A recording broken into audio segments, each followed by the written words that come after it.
I'm Neely, and today I'm going to show you how to use the customizer in WordPress.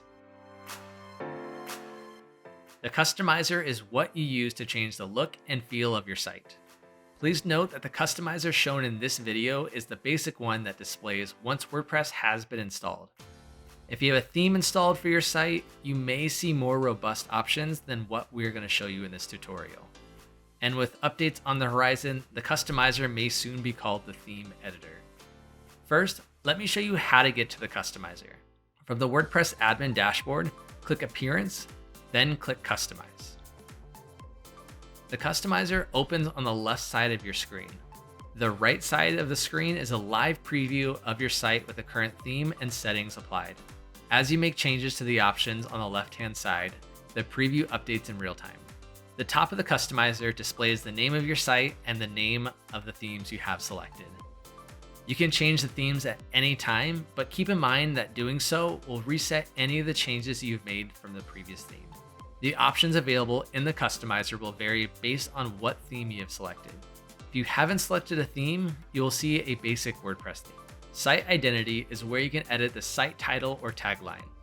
You can also upload or select a site icon and logo. We will choose the logo that is saved to our desktop, and we don't need to crop it.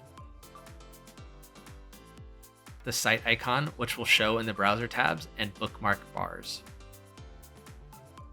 Perfect. We can now see it on our site. Let's go back to the main page. The site design section is where you can choose the colors for the overall look and feel of your site. Again, what options you have will vary depending on which theme you have installed. You can choose a mood for your color palette and then pick the color scheme suggested below.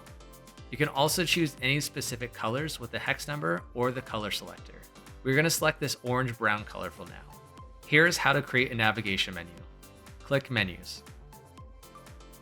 Let's add a primary menu that will display across the top of our site that will link to a couple of our important pages. Let's add some items. These are the default pages over here on the right. Let's add Home so it's easily accessible no matter where someone is on our site.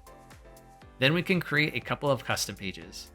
We can go edit them later, but for now, we're just going to create the menu structure. Let's add one for an About Us page. And now a Contact Us page.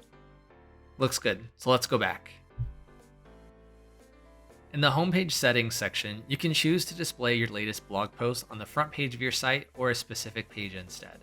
The additional CSS section is where you can add additional CSS overrides if that is your thing. The last thing I want to show you on the customizer are the icons at the bottom. This is where you can preview what the site and fonts will look like on a tablet or phone. When you're happy with the changes you've made, you need to publish them to your site. If you don't want to save the changes, click the X on the top left to close the customizer. Once you have published the changes, click the X to close out of the customizer, and you will return to the WordPress dashboard.